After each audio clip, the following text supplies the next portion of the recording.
আউযু বিল্লাহি মিনাশ শাইতানির রাজিম। বিসমিল্লাহির রহমানির রহিম। সম্মানিত তেজগাঁ সিএনজি গোডাউনের শ্রমিক ভাইরা, আসসালামু আলাইকুম। আজকে সবার সংগ্রামী সভাপতি, শ্রমিক ইউনিয়নের সংগ্রামী সভাপতি, শ্রমিক ইউনিয়নের সাধারণ সম্পাদক সহ আমার সাথে আসা বিএনপির বিভিন্ন পর্যায়ের নেতৃবৃন্দ ভাইরা, আপনারা জানেন আজকে আমরা এখানে উপস্থিত হয়েছি আমাদের প্রাণপ্রিয় নেত্রী বেগম খালেদা জিয়ার জন্য দোয়া চাওয়ার জন্য। আমাদের নেত্রী বেগম খালেদা জিয়া প্রায় 15 দিন যাবৎ হাসপাতালে চিকিৎসাধীন, মৃত্যুর সাথে পাঞ্জা লড়ছেন।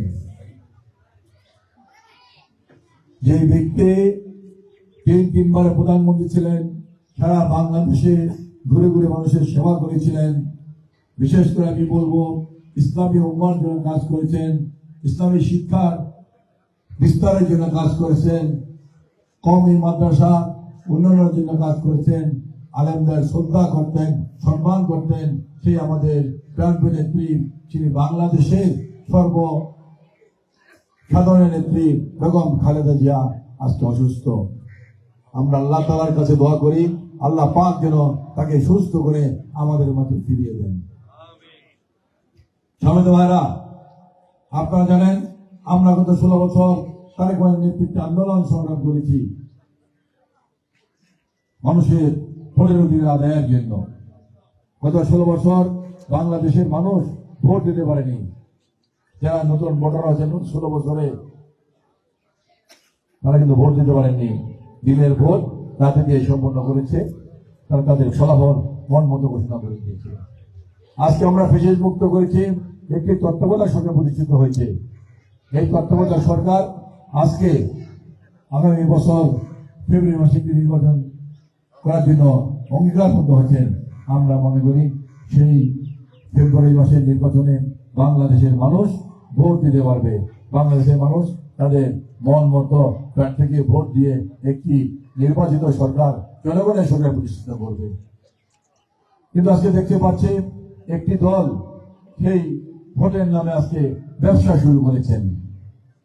কি ব্যবসা ভাই?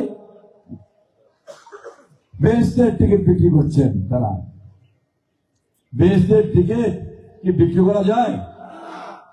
আজকে একটি দল, যেই দলটি বাংলাদেশের স্বাধীনতা চায়নি, বাংলাদেশের মুক্তিযুদ্ধ চায়নি, বাংলাদেশের মানচিত্র চায়নি, যুদ্ধের সময় পাকিস্তান বাহিনীর সাথে থেকে বাংলাদেশের লক্ষ লক্ষ ভাইদেরকে হত্যা করেছে, হাজার হাজার বনে ইজ্জত নষ্ট করেছে, সেই দলটি আজকে জয়লাভ করার জন্য আজকে বেহেশতের টিকিট বিক্রি করা শুরু করেছে। তা আমি বলতে চাই যে এই দলটির প্রতিষ্ঠাতা মাওলানা মওদুদী, সেও কিন্তু এই দলটি প্রতিষ্ঠা করেই আমাদের প্রিয় নবীজি হযরত মুহাম্মদ সাল্লাল্লাহু আলাইহি ওয়াসাল্লামের বিরুদ্ধে কথা বলেছেন। তিনি বলেছিলেন আমাদের নবীজি জীবনে অনেক ভুল করেছেন, তওবা করেন নাই, তওবা করা উচিত ছিল। তাহলে যেই দলটির প্রতিষ্ঠাতা প্রথমেই ইসলামকে ধ্বংস করার চেষ্টা করেছেন, তার অনুসারীরা আজকে আমাদের বাংলাদেশে বসে আজকে ইসলামকে ধ্বংস করার জন্য তারা বেহেশতের টিকিট বিক্রি করা শুরু করেছেন। আমি বিশ্বাস করি বাংলাদেশের মানুষ, বাংলাদেশের ধর্মপ্রাণ মানুষ আগামী নির্বাচনে যেই দলটি আজকে বাংলাদেশের স্বাধীনতা চায়নি, বাংলাদেশের মানচিত্র চায়নি, পতাকা চায়নি, এই দলটি আজকে আমাদের দেশে এই মুসলমান দেশে বসে বেহেশতের টিকিট বিক্রি করার নামে ব্যবসা শুরু করেছেন, ইসলামকে ধ্বংস করে দিয়েছেন, এই দলটিকে বাংলাদেশের মানুষ কখনো ভোট দিতে পারে না। আমরা বিএনপি করি, শহীদ রাষ্ট্রপতি জিয়া রহমান এই দল প্রতিষ্ঠা করেছিলেন। যে ব্যক্তি বাংলাদেশের সংবিধানে বিসমিল্লাহির রহমানির রহিম সংযোজন করেছেন, যে ব্যক্তি বাংলাদেশে বাকশাল বাতিল করে বৌদ্ধ গণতন্ত্র প্রতিষ্ঠা করেছেন, যে দল বাংলাদেশের সকল পত্রিকা স্বাধীনতা দিয়েছেন, যে দল বাংলাদেশের ইসলামী উম্মার জন্য কাজ করেছেন, আমরা সেই দলগুলি, সেটি হলো শহীদ রাষ্ট্রপতি জিয়া রহমানের দল। বেগম খালেদা জিয়ার দল, তারেক রহমানের দল, সেটা হলো বিএনপি, তার প্রতীক হলো ধানের শীষ। আমরা মনে প্রায় বিশ্বাস করি আমরা আল্লাহ তাআলার নির্দেশ পালন করব, আর আমাদের প্রিয় নবী হযরত মুহাম্মদ সাল্লাল্লাহু আলাইহি ওয়াসাল্লামকে আমরা অনুসরণ করব। এটাই আমাদের কথা, এটাই বিএনপি প্রতিটা নেতা কর্মীর কথা।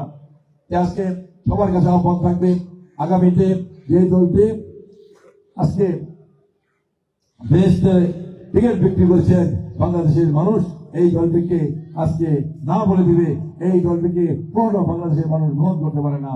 আগামী নির্বাচনে বাংলাদেশের স্বাধীনতার সর্বোচ্চ রক্ষার জন্য, বাংলাদেশে ইসলামী ঐক্যকে প্রতিষ্ঠা করার জন্য, ইসলামকে বাংলাদেশের মাটিতে প্রতিষ্ঠা করার জন্য আগামী নির্বাচনে ধানের শীষের ভোট দিয়ে জয়যুক্ত করবেন বিএনপির প্রার্থীকে।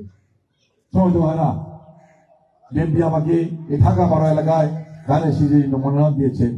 আমি এই তেজগাঁর সন্তান, এই তেজগাঁয় বড় হয়েছি, এই তেজগাঁ আমার শৈশব কাল কেটেছে, যৌবন কাল কেটেছে, এই তেজগাঁ আমি খেলাধুলা করেছি। এই এলাকায় ছোটকালে অনেক এসেছি, ছোটবেলায় আমার ছোটকালের এলাকাটা। সেই দাবি নিয়ে বলতে চাই, আমি হয়তো কারো ছোট ভাই, কারো বড় ভাই, কারো বন্ধু, এখানে আমার অনেক পরিচিত লোকজন আছেন যাদের সাথে আমি ছোটকালে চলাফেরা করেছি, ছোটকাল থেকে আমি তাদের চিনি। সেই দাবি নিয়ে আমি আগামী নির্বাচনে আপনাদের ভাই হিসাবে আগামী নির্বাচনে আমি ধানের শীষে একটি ভোট দিয়ে আমাকে আপনাদের পাশে থাকার সুযোগ করে দিবেন, সেবা করে দিবেন, তারা সুযোগ করে দিবেন। আল্লাহ পাক যেন আমাকে কবুল করেন। এই সিটি এলাকায় অনেক সমস্যা আছে, এই সমস্যাগুলো কিন্তু নতুন নয়, দীর্ঘদিনের সমস্যা। আমি বিশ্বাস করি আগামীতে যদি বিএনপি জনগণের সেবা করার সুযোগ পায়, আল্লাহ পাক যদি আমাকে এই এলাকায় কবুল করেন, আমি এই সমস্যাগুলোর সমাধান করার জন্য ইনশাআল্লাহ চেষ্টা করব। বিশেষ করে আমি বলবো, গত 16 বছর এই তেজগাঁ কিন্তু মাদকের একটি রাজ্যে পরিণত হয়ে গেছে।